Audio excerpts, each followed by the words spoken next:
Hey everyone, welcome to the Libra New Moon. We're officially closing up eclipse season with this new moon. The reason for that being is because we had that new moon eclipse at the last degree of Virgo, day before the fall equinox, and that consolidated through the October 7th Aries full moon. So it still had legs then. We need to wait until another new moon lunation for it to kind of seal off. These effects will continue to unfold for 3 to 6 months, really until the next eclipse season in February when we get an eclipse. And that actually will start the new eclipse series, or give a sneak preview of it rather, when they start falling on the Leo and Aquarius axis. So there is this sense of relief in the air, right? Because we're closing up eclipse season, and there's this beautiful thing that Venus is in her home sign right now in Libra. And so you might say, we always want to look to the ruler or the dispositor of the lunation, and since the new moon is always the moon right on top of the sun, we're going to look to the same planet. And both the moon and sun in Libra are ruled by Venus, which is in her home sign of Libra. And so we might say, all right, well, pack it up, folks. That's it. You know, it's just going to be like a sweet new moon. We've got the ruler of this new moon in her home sign, and she's reaffirming the basic message of any Libra new moon, which is to just be balanced and to have a holistic perspective of things. But not so fast, because even though we have that, and we also have this element of closing up eclipse season, there's some serious edge to this lunation, and I think it points to a deeper message that we really need to understand, because I've been very adamant that the next 3 months this fall are about mystery, and once we get into the winter, things become a little less murky, and they might start looking a little bit more like summer, where they're more crystallized.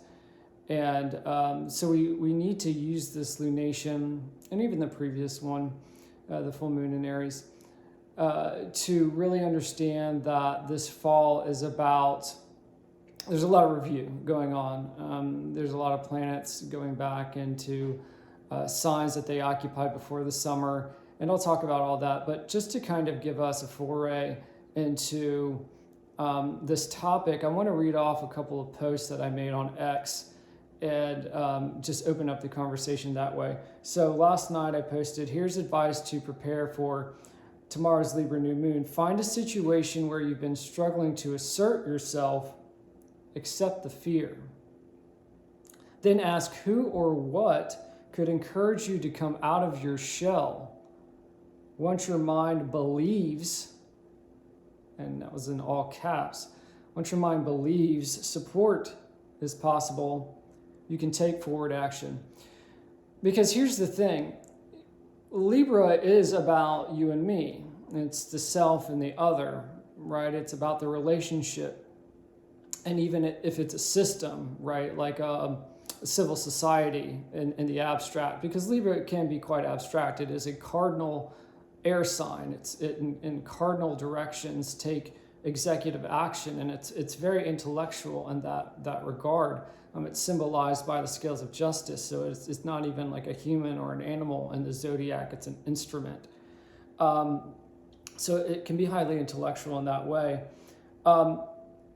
But you know, Libra, any lunation, new moon, is always going to call to the opposite sign, because that's where the full moon will fall.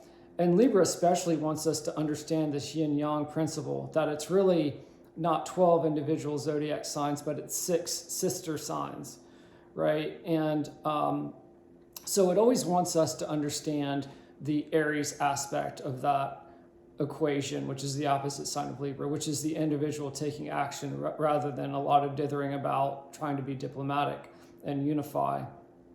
Like Venus, it's more of that dry, hot Mars individuality. But that's the balance, is that by being an individual, you can create stronger, more genuine bonds, because you're not just kind of weighing things out infinitely, pros and cons. You're like, I want this, I want to be in business with you. Okay, great, I want to be in business with you too. And then you do the Libra handshake, right? That's the two individuals, the Aries individuals meeting in the scales of justice in Libra. Okay, so you take that understanding, and I want to put an important caveat here, is that we've already had the Libra, the answer to the Libra new moon 2 weeks ago. We already had the Aries full moon. It should be coming after the new moon, but the lunations are flipped because mathematically we've been just having this extremely weird situation starting back in August, where we had 2 new moons in Virgo, and we're not supposed to have 2 new moons in the same sign. It only happens since lunation to lunation is 30 days. So new moon lasts 14 days, and then full moon, and then after the full moon you have another 14 days. It's a second new moon, but it's in the next sign. The only way that can happen is if you have a new moon fall at 0 degrees and then at the 29th degree, which is what happened in Virgo season when we were having the eclipses. So now the lunations are flipped, and this new moon should be telling us, hey, get ready for individuality, but we've already had the dish served. We've already had individuality served up to us with the Aries full moon in October 7th. So now we're like coming to understand,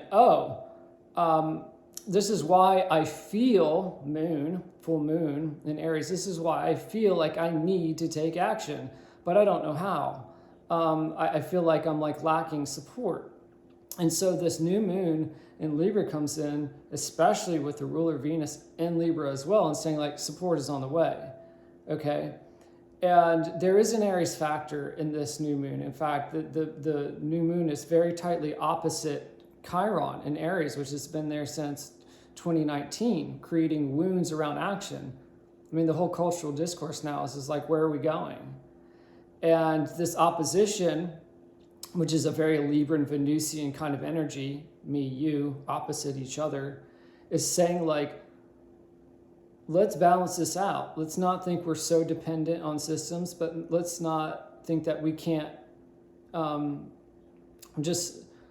let's not think that we're helpless either. Like, we do have to take action. And so this is a very interesting new moon where it says, if you take action, support is there. But if you wait for support, it's not going to happen. And both of those planets, when you get 2 planets opposite each other, and then they're both in a 90-degree aspect to a third planet, this is like a referee between their little ping pong match. And they're both square Jupiter at the late degrees of Cancer. And he's slowing down. He's going to go retrograde in early November, right after the Taurus full moon. And Mercury's going to go retrograde right after that Taurus full moon as well. That should be interesting, because those are sister planets dealing with belief. And that's the point I wanted to make here, is that Jupiter is about belief, the journey. But because he's slowing down, and he's in that very nostalgic, past-oriented sign of Cancer, and he's trying to mediate this ping pong match between, not wanting to take action and just thinking that support is there, and then maybe also being too hyper-independent as well, and not wanting any support at all, and just thinking, it's just me against the world, no one's going to come support me. This whole new moon is trying to work through those nuances, and with the both ends of that chart, with the new moon square Jupiter and Chiron square Jupiter as well, about to turn retrograde in Cancer, it's like, all right, you got to have that belief. You got to have that belief that the journey is going to go forward, that it wants you to go forwards, but you're going to have to kind of like cut through something in the past, because Cancer is the past. Retrograde motions of planets definitely take us into the past. But Jupiter's saying that the journey isn't in the past. It's not like, okay, you just escape into the past and don't have to go forward into the future. It's saying that, it goes back to what I said a moment ago, that if you act from a place of belief and faith, Cancer is very nurturing as well. If you act from a place that that support will appear as a natural force of attraction, that's also Libra and Venus is like attracts likes. It's about like sweet flavored things even. It's just like it kind of magnetizes stuff. If you take that action, then the support will be there. And if you don't, then it won't show up. So now I want to read another post for you. This is from this morning. Welcome to the Libra new moon. Ooh, I noticed a little typo there. Welcome to the Libra full moon. It should be new moon. Welcome to the Libra new moon. This provides much needed balance by officially closing out eclipse season. But there's a hidden element too. Something obsessive is propelling us forward and encouraging us to pierce the veil. Mysterious fall is here. Strange truths beckon. So what is this? It's like we're getting a little bit out of our comfort zone here by, we get this feeling that, okay, we're out of the woods because we're out of the chaos of eclipse season. But what's this hidden element? That there's something obsessive propelling us forward and encouraging us to pierce the veil even. There's something unconscious that's pushing us, and then it's pushing us to kind of make that unconscious conscious. Whoa, what is that? That's certainly mysterious. And then it seems as if, okay, these unconscious things that we're going to make conscious become a truth to our mind. Remember, Jupiter is about journeys and belief because he seeks truth.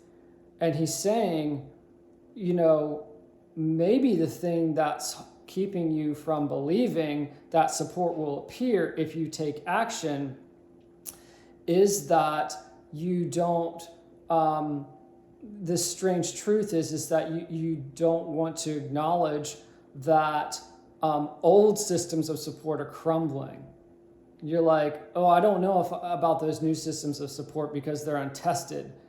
And I know unconsciously that those old systems of support aren't stable and don't exist anymore. So I'm just going to believe either that support isn't there, or some people might try to just kind of kick the can down the road and say, well, I can just be like nostalgic for a little bit longer instead of moving forward. And so I followed it up with, a lot of us want to take action now, and this will help, right? Think of this new moon as an intelligent lure. It's trying to get you out of your comfort zone, but it won't push you to the brink, right? It's not going to break you, but it will kind of face you with uncomfortable, unconscious truths. It knows you don't want to stay still.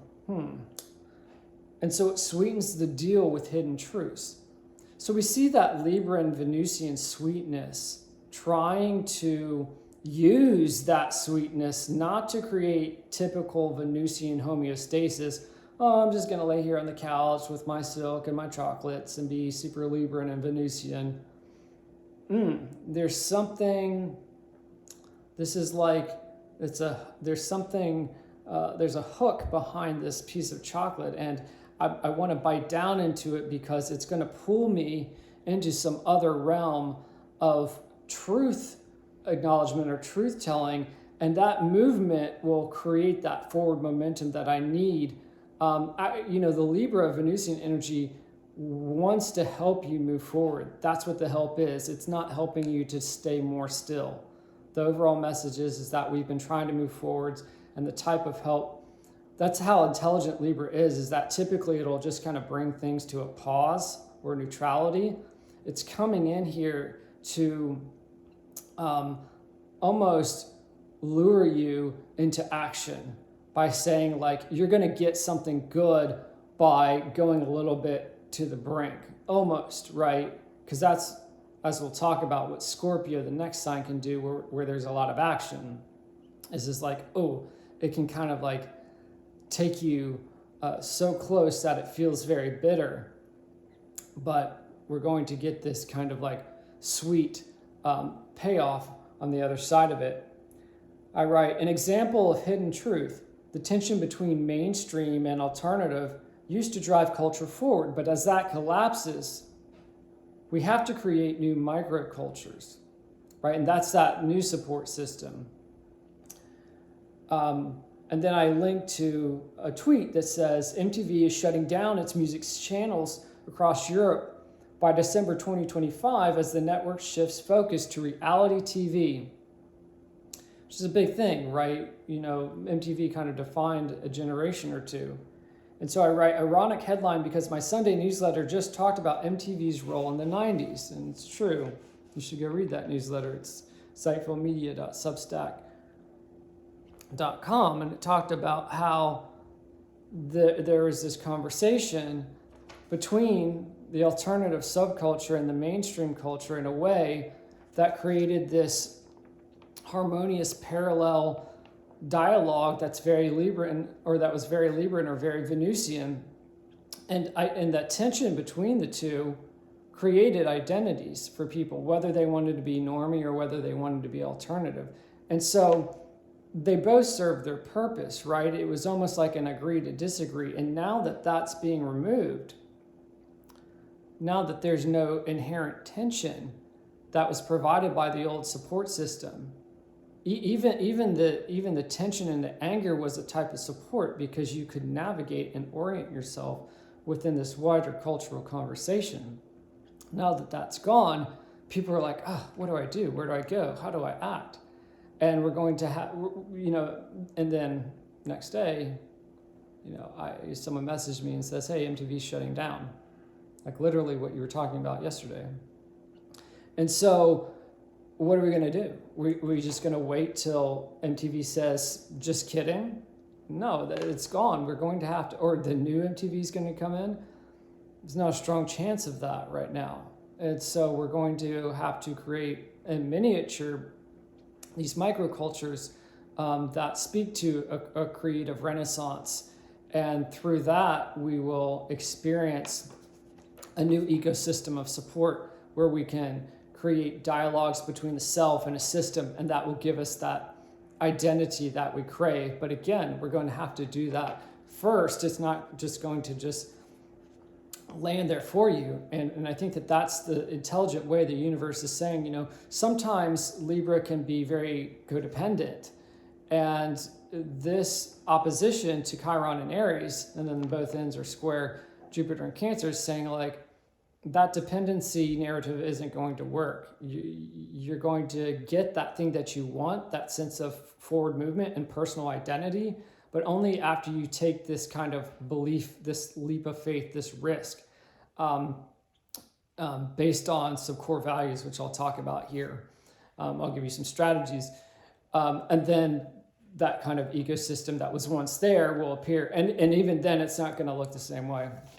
You know, it's not going to look like we had, I'll mention some examples here, like Kurt Cobain and Nirvana in the 90s, and then like normal culture riding in parallel top of it. You should look at the hieroglyphs for air signs, particularly like Aquarius and Libra and the zodiac. They look like parallel lines. It's two cultures or an individual in conversation with a cultural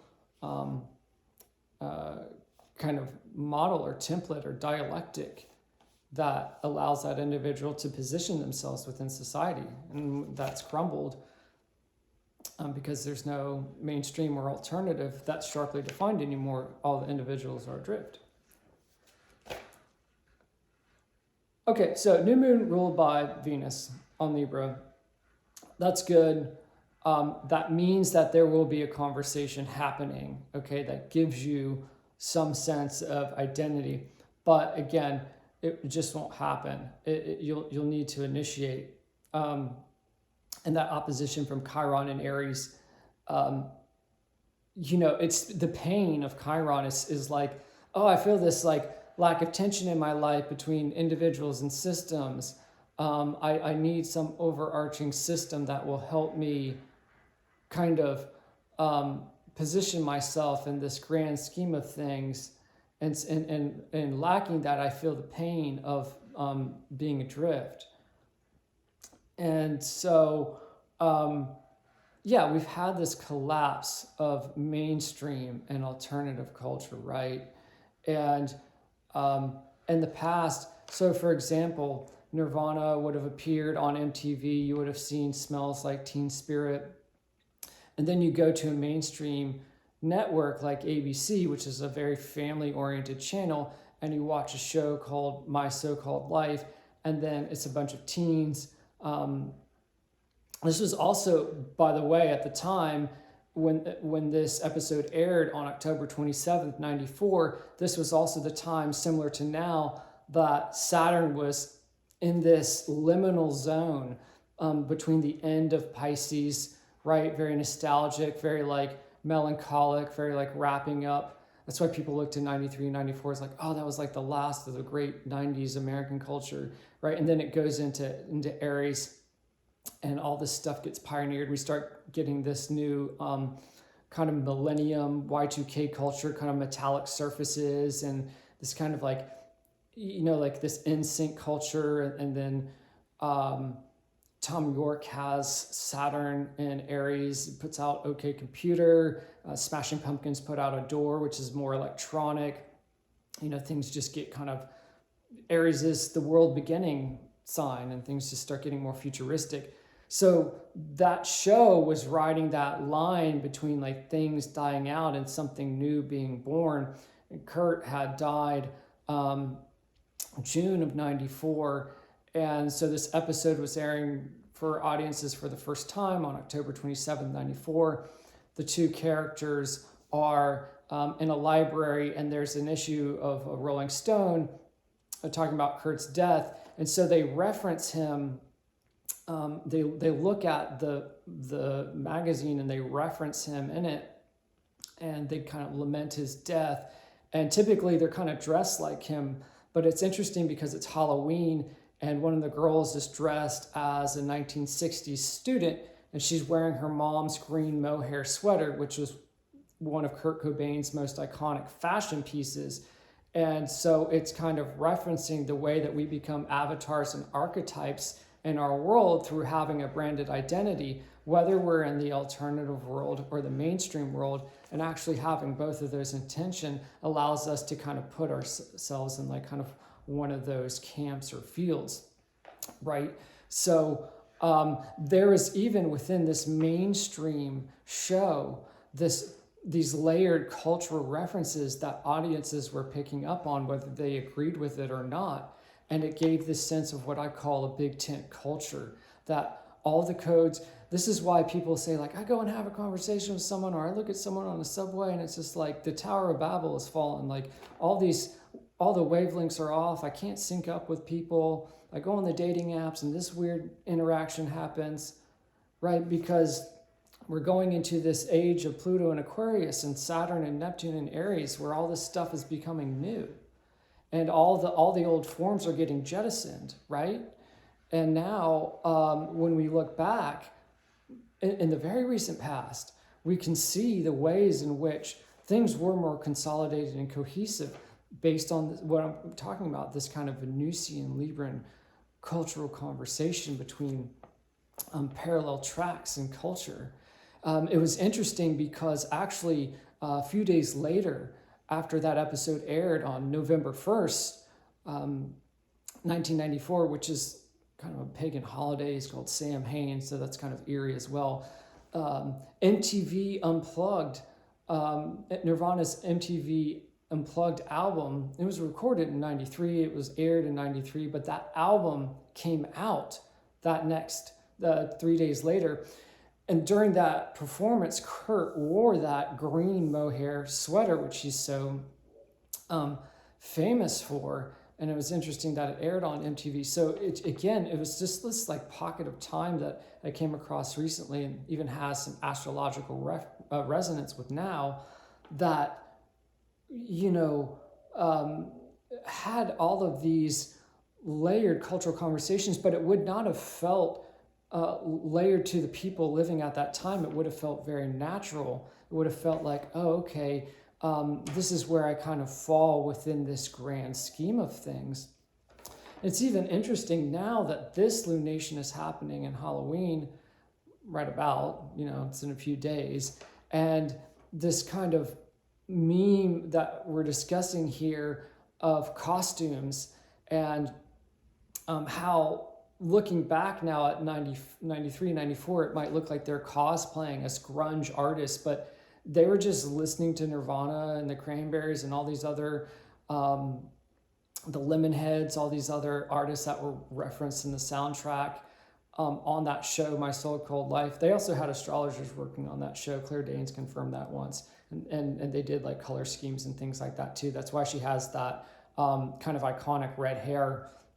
That was a decision made by, an astrologer on the set who said, Claire Danes, you're an Aries sun. We need you to have like red hair.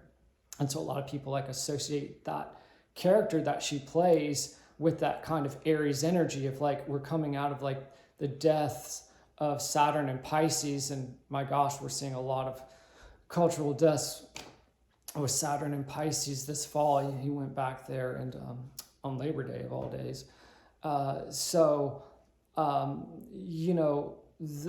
People were able to orient more easily back then, and they weren't cosplaying, but it looks like it to us.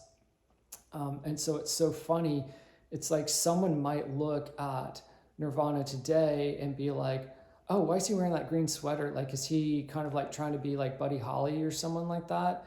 And I'm not even like referencing the Weezer song there, but that's another thing too, is that they were kind of doing Rivers Cuomo, that kind of like nod to the 1960s as a way to kind of, and 50s as a kind of everything old is new again. Like it was a sincere thing. I think that's why Kurt, it was his grandmother's sweater, right? Much like it's Angela's mother's sweater or grandmother's sweater in that TV show. It's just like, hey, this is the conversation. This is how things work. That's why Hemingway titled his book, Sun Also Rises, after the Bible verse, and I think it's Ecclesiastes, right? It's like the old saying, nothing is new under the sun, and yet is it? Because Hemingway's buddy Ezra Pound, all the modernists, T.S. Eliot, were like, what did Ezra Pound say? Make it new. Another way of saying it is new is true. That was the modernist gamble. And it was like, okay, we can have this cultural conversation where we take old things, that's T.S. Eliot's Wasteland, and push them to this modernist edge where they feel new. So I can be Kurt Cobain and wear this like green mohair sweater, and it's not this like dopey grandma thing. It's this like, really cutting edge, youthful, grungy aesthetic, right? It feels new and it feels rebellious. And so when we see now the Nirvana t-shirt, and it's just like you go out on a random Friday night and it's some middle school girl or some middle-aged man, and it's been stripped of that cultural conversation and it no longer has that tension, then we don't have those like reference points where we can be like, okay, I wear this, I speak this way, I listen to this, I go to these places, and I have some identity that's in some kind of Libran cultural conversation with a wider system or culture. People don't have that, and so they feel lost. It's just really interesting that when you consider the way that grunge positioned itself as this kind of like evolutionary step to reinvigorate a culture gone stale, and then you're looking at everybody now who just feels bored and jaded and apathetic and adrift, and it's like, oh, what's going to be that thing that propels us forward, right? Where's that support system that's going to give us some cultural meaning and makes us feel like we're participating in something bigger? even if it disagrees with us, even if it feels like, it's against us. Because a lot of times true rebellion needs that mainstream culture to pressurize creativity, to give it something to push against.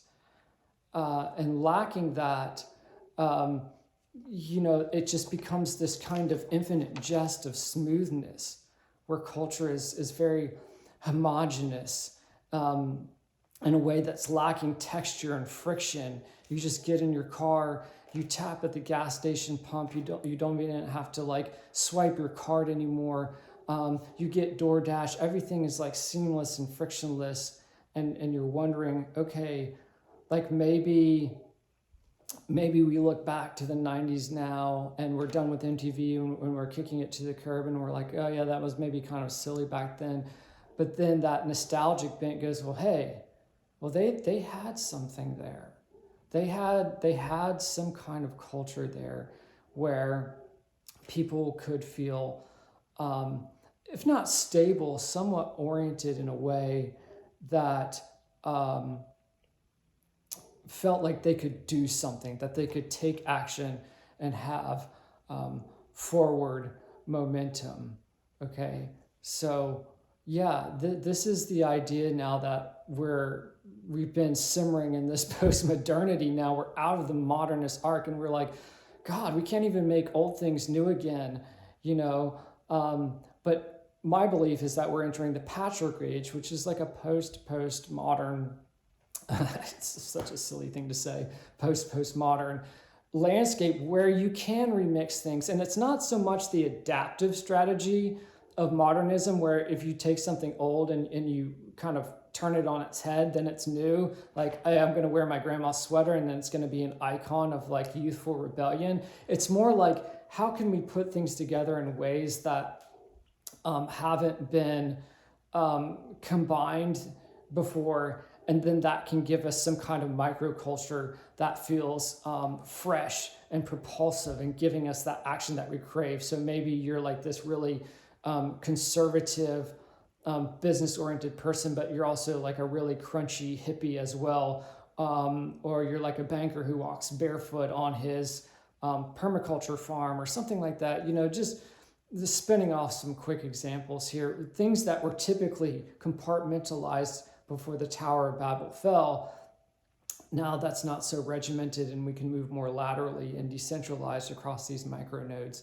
Yeah, we won't have that kind of like parallel conversation where it feels like we're constantly leveling up like in the past, recent past, even with like Nirvana, right? But they even showed like you get so high up, even that system, that's what I'm saying, those old systems, those old support systems that you maybe are nostalgically wishing were here, you have to believe that maybe they reached their endpoint. We don't want to go back to that, because what happened was Nirvana got so saturated in mimetic culture that now when I see someone in a t-shirt, it doesn't tell me about the band's youthful rebellion or Kurt's spirit. It's like, it's the white t-shirt and blue jeans. It's the American uniform now. It just says like, I'm a unit of culture. I participate in just kind of monolithic, smooth culture. It doesn't really, it's neither normie nor alternative. It just exists. Like I said in one of my newsletters a couple of weeks ago, it just exists like an international airport terminal. It's kind of anonymous, but not. It's just there. And I think people are just like really, really struggling with that kind of thing. This kind of like infinite jest of perpetual smoothness, and they're looking for that texture, that mystery, right? The beauty that comes with unknowing and wanting to see where things go. And that's what the North Node is doing. We have the North Node in Pisces. More mystery, more beauty. North Node is always our cultural North Star. That's the time the eclipses too. We just had full moon on the North Node, September 7th. So it's saying we need more mystery, we need more beauty, we need more seeing where things go rather than this kind of predictable, stale, we're just going to go there and we're going to see someone and dirty white sneakers and yoga pants and plain white t-shirts, and it's just, it's kind of a drag, right? Despite the abundance of the the area we live in, where we can have like 10 different kinds of breakfast cereal. That Pisces North Node is speaking to our need for more beauty and more mystery. Again, Saturn went back into Pisces on Labor Day, kind of enforcing. Saturn's that taskmaster, that crystallizer of forms. Hey, you're going to need this, right?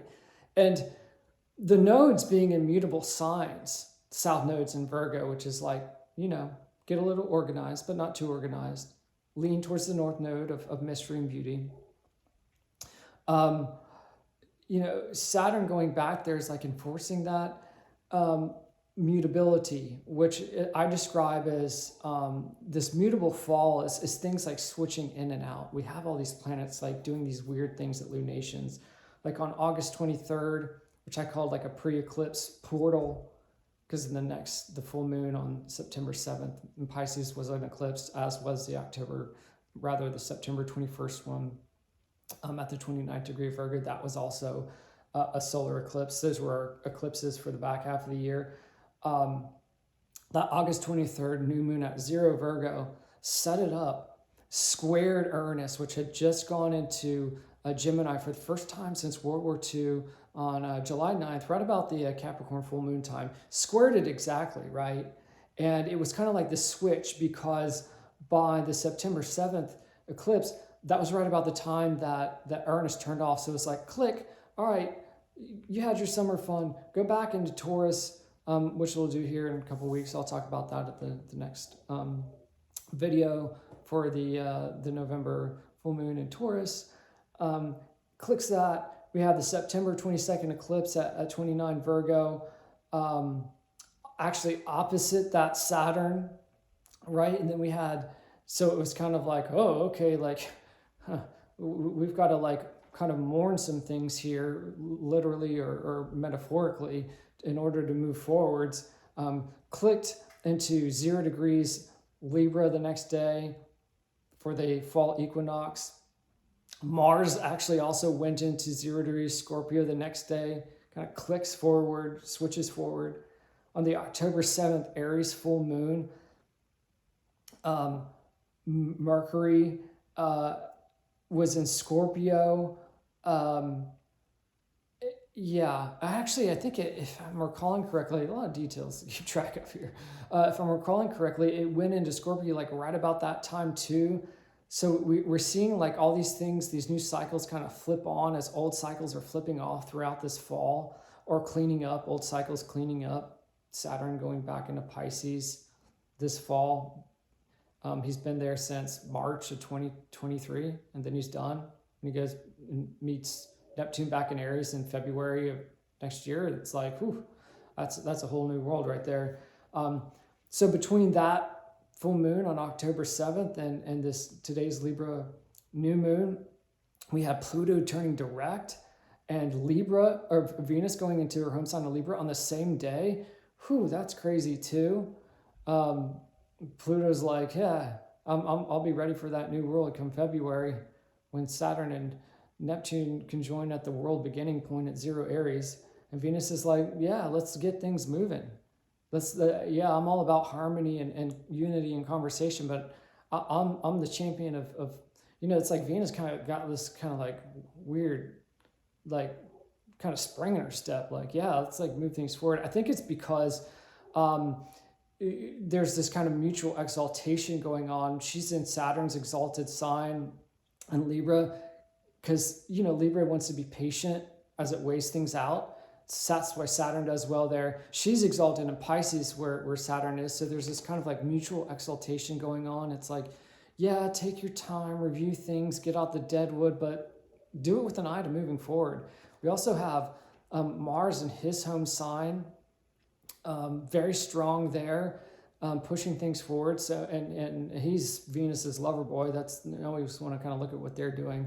There's going to be a major conjunction between them and the sun right at the beginning of the year, and Capricorn, that'll reset relationships. So you always want to look at what those two are doing. He's like, yeah, let's go to the Scorpio depths. I don't care how uncomfortable these truths are. Mercury is on him today, assisting in that kind of like penetrative, if I have to look and say, the 90s are gone, and literally today it's confirmed, like MTV is like literally dead. Scorpio is about death and cemeteries and rebirth and corpses and like the dark stuff of the world, but it's also the rebirth and the phoenix, right? It's like, if I have to do that, I'll do it because I can move forward and trust that there's going to be this new support system. Partly because I'm standing up for my truth and my belief in support and my belief that I can create culture from my values. And that's what I want to talk about is that strategy, those values. Hey, look, okay, Mercury is the ruler of that South Node in Virgo, about getting a little organized, the things that's going to help us move forward into mystery. Just kind of like check things. Don't get too like delusional and cultish is basically what he's saying. Look, the day that he's meeting Mars in this very kind of morbid sign of Scorpio, finding these truths like, hey, the old support systems are gone, but we can move forward and find new systems if we believe in our values, is the day that he goes into shadow gray. He's going to have to come back to this point. And as a retrograde planet and turn direct, it's going to do it in November, okay? And he's saying like, look, these truths that you're uncovering, you may have been like dealing with a problem for a while, but we've got a month here where we can unfold. Just keep digging in. And it may, you may have like these feelings of obsession or these like cultish feelings in you where you're like, no, I don't want to let it go. Like, I just want to believe that like MTV is just going to come back and conservative versus liberals is just going to come back, and I can just like have what it is that I used to have. A lot of Scorpio energy can be like, I'm going to get mine. Like, I got to have it. That's why they kind of get a weird rap sometimes. I love Scorpio, by the way. I think they're just like incredibly amazing, generous people. But they get this like, just because, I don't know, they're so intense that people tend to see the very driven side of them. And it can be this energy of like, I'm not going to walk away until this job is done. And so kind of keep pushing through these like levels of resistance. Look, this lunation is falling at the end of Libra, and we're going to have this another click over, because Friday, when the sun goes into Scorpio too, we got 3 planets in Scorpio. We got 3 planets in Libra today, the sun, the moon, and Venus on this new moon. We have 3 planets in Scorpio by the end of the week, Mercury, Mars, and Sun, okay? And when the sun does that, he's going to immediately square Pluto, which has just turned direct. And it's going to be like, oh, shoot, this new world that Pluto is moving us towards, we're going to have to face some like really deep truths.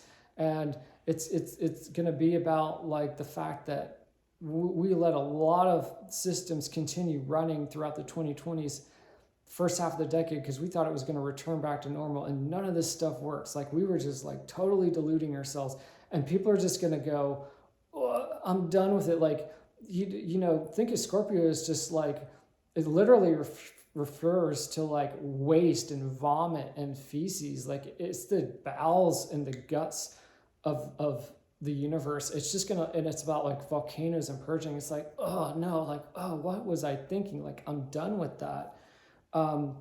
So we're gonna like take all these actions to dig up buried secrets from the past.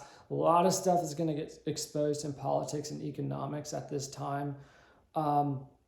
Not to mention that Pluto is the modern ruler of Scorpio. So he's going to be like looking to the sun like, you're on my territory? Okay, you're going to do all my dirty work. Like, you're going to bring up all these uncomfortable truths so that we can go forward and we can figure out this stuff. It's the Aquarian wave. It's the Aries wave that's coming in February of next year. It's going to be like, boom, reset year. It's a 1 year, 2026, add up all the digits. It's a 1. Then it's setting up the Aquarian eclipse cycle with the North Node in Aquarius, which is about freedom. We get a hint of that on Chinese New Year's in February, which is also that kind of like hint eclipse, which will be a fire horse year, which is also very independent and rebellious. Aquarius is very rebellious energy. So it's like, hey, you were like looking at MTV in the fall and thinking it was all done. Like, here's your Nirvana moment. Like, get ready. But go into the mystery now. Start getting rid of all that stuff that needs to get rid of now so that you can be prepared for that moment. I'm doing, by the way, I'm doing like hand-tailored reports for people based on every month of 2026 has all these like reboot moments. And so I look at your personal chart or your blueprint and explain to you how it's going to be your personal declaration of independence next year based on your chart. So if you're interested in that, I'll try to remember to pop a link in the description and can check that out. So yeah, it's like, all right, we need to dream, we need to have that beauty, but it needs to be like positive illusions. It's like, okay, because Neptune is rolling back into Pisces with Saturn. The Lord of Illusions is Neptune. Saturn's that taskmaster structure. And it's like, all right, like, what's the structure here? Are these positive illusions, or is this like cultist delusion where it's like, oh, maybe just like some MTV will come back in February 2026 and I can just kind of like sleepwalk my way into an identity, and there will be just macro culture where I can just point and say, well, I'm not that normal person that doesn't like my music, therefore this is who I am. Like, I might be disappointed if you do that.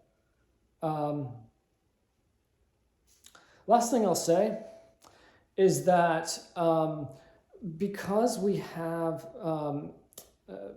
Mercury and Mars traveling together in late Scorpio before Mercury goes retrograde, and Sagittarius right around the Taurus full moon that's coming up here at the beginning of November, they'll be in a nice trine 120-degree aspect to that Jupiter in late Cancer. And then also as well, all of those planets will be in a nice trine 120-degree aspect to Neptune and Saturn at the end of Pisces. So these water signs will be linked by planets, right? This nice kind of like triangle, right? It's called a grand water trine.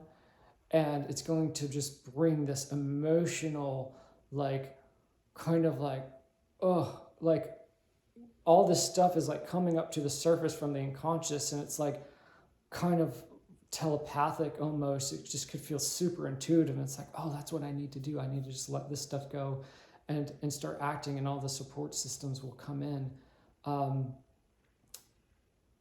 It's really amazing to see all this stuff. It's just, it's the things that are leading us through the next few months are definitely tangled and mysterious, because I think we're not going to catch much of a break in 2026. We're really just going to hit the ground running, and it's going to be that way every single month. We're going to cross the midpoint of the 2020s. We're going into the back half of the decade, and it's time to really start creating those new decentralized communities. That's the promise of the 2020s. I know I covered a lot here. I kind of went 100 miles per hour at some points because I'm trying to just, I don't want to like stand too much on one single point and rabbit hole it too much. I need to give you the lay of the land as much as possible. So if, jump in the comments, tell me about what you're experiencing, ask a question. But this to me, this kind of dialogue that I just gave you, or monologue or whatever, come back to it. Like, this is really, along with my newsletter and the tweets that I read earlier, this stuff is for sure, I study this stuff very, very closely, is really going to help you. I'm sure a lot of you who I know already from Twitter or from working with you as clients, a lot of it's already just making intuitive sense. And really my message here is that, don't think that you have to, this fall is really about second chances, okay? A lot of stuff is retrograding back into signs that it was in before we got this kind of like, this summer where it was like, oh, well, that was crazy. I don't know if that's cool, but I don't know if like I'm fully ready for that new world yet. You're getting this second chance to be like, okay, like I haven't lost all my chances at support. The old forms of support, yeah, that may be the end of that, but the new ones are coming in. So I haven't lost my only chances of some kind of dialogue with the world. And that's what I really believe this time is about. And this lunation really just takes us directly into fall. We're out of eclipse season. And we're looking forward to the next eclipses now, and Chinese New Year's and the lunar is it lunar? Maybe solar eclipse in Aquarius in late February, about the time that Saturn and Neptune meet at 0 degrees Aries, which will just completely rock the world. And while they're close together in Neptune, or while they're close together in Pisces, you know, it's like they're very close, but they're not exact. They'll be more exact in Aries at the 0 degree point. You know, it's like, let's get rid of all that stuff that's holding us back, so that when they get to the 0 point and we're having a ton of planets in Aquarius, we're having that Aquarius eclipse on Chinese Lunar New Year, we just go right into it with full confidence.